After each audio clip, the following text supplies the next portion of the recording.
This is Countdown to Economic Collapse. December 18th, 2011. I'm David John Sponheim, running for president in 2012 for America's Third Party. If it's not broke, why fix it? Well, it turns out our system is broke, and we need to fix it. The two parties have essentially reached a stalemate. They're talking about making minor cuts in the budget. They're talking about a 2-month extension to the payroll tax break.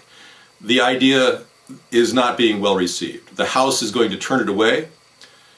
Speaker of the House, Boehner, has informed the Senate that they're not going to accept a 2-month extension to the payroll tax cut. What difference does it make? Our nation is entirely reaching the point where we can't possibly fund new projects. And now Lockheed Martin wants $4 billion for 30 F-35s. Oh, sure, yeah, we're going to do that at a time when we're cut back in every way fiscally. They just passed an extension of $1 trillion for the budget in the House. Whether it passes the Senate, we don't know. But clearly, everybody is overspending. $4 billion for 30 F-35s is too much. I believe that we could actually begin the process of using our F-22s. The last one was built just recently, and it comes to a total of 187 F-22s in our fleet. The F-22 Raptor has not seen any action in Iraq or Afghanistan. Yet they continually want more money to build more F-35s. You see, we're seeing a major breakdown in our system, and that is something that needs to be fixed. The two parties can't fix it. Now, I'm not here to create fear or in any way make your life more miserable because I'm telling you the truth.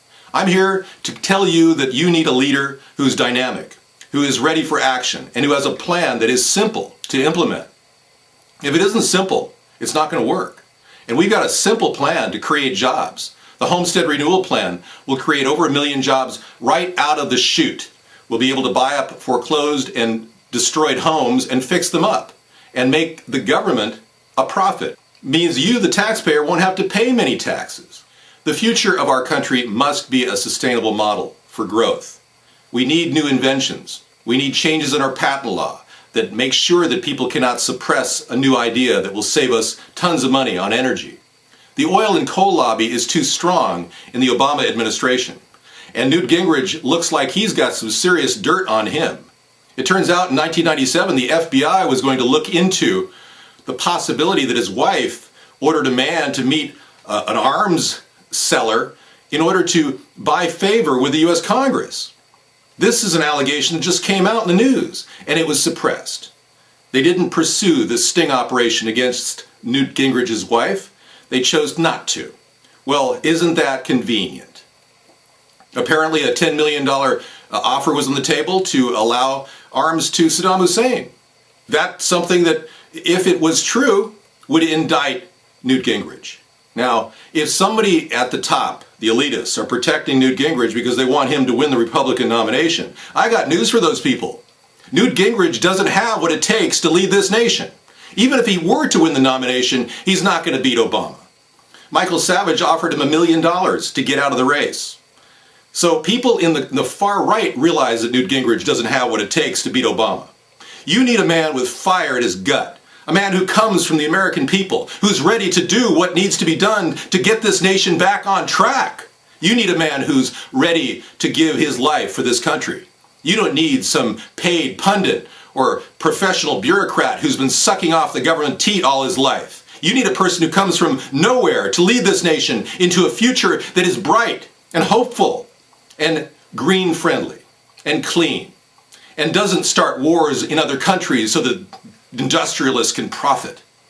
You need a president who can think out of the box. And I can tell you I am that person. I can come up with solutions in a very short period of time that will solve this nation's problems. We already have them in our platform. But many people look at our platform and they say, oh, that'll never work, that'll never happen. They don't understand that these ideas don't require their assistance. Many of the ideas can be run right out of the executive branch. That's the brilliance of our platform. We can begin the process of rebuilding America and show the people that, yes, we have the way. the way out, and it's very simple. And then Congress can come on board and get behind it with spending plans.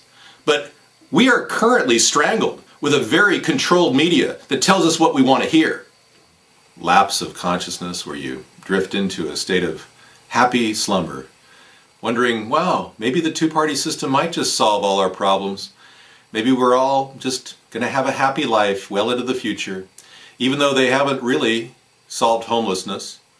They've put us in war after war, and now they're endangering the Middle East simply by being a warring nation, and now abandoning our interests in certain areas of the countries that are really important to us, like Pakistan. This is a nation that is now having a holy jihad against the United States. Why? Because we just killed 24 people, albeit accidentally.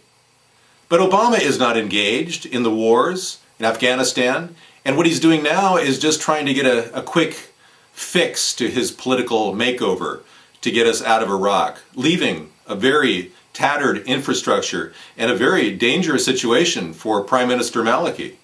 And we're obviously going to be going back in because the tension between the Sunnis and the Shiites is very real and it's not going away. The idea that we're magically leaving and it's going to be great, everything's going to be fine, is absurd. We are ostensibly retreating from an operation which involved building up an infrastructure which could have been profitable. Now, Barack Obama's leaving. The oil wells north of Baghdad are not going to be rebuilt.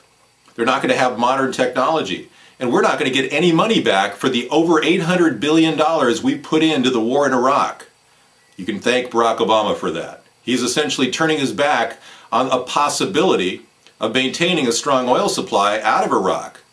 Again, another blundering, idiotic move by Barack Obama. You know, I'm not here to rag on Barack Obama. Frankly, everything he's doing is going to fail. The country's economy is failing. You can spruce it up and claim that retail online spending is growing by 15% over last year. But retail online spending for this time period is only a small fraction of retail spending.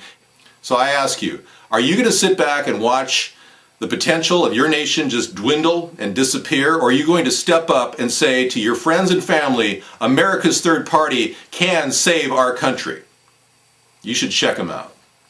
I'm David John Sponheim for America's Third Party, and I support this message. Check us out at americasthirdparty.com. ATP, you and me.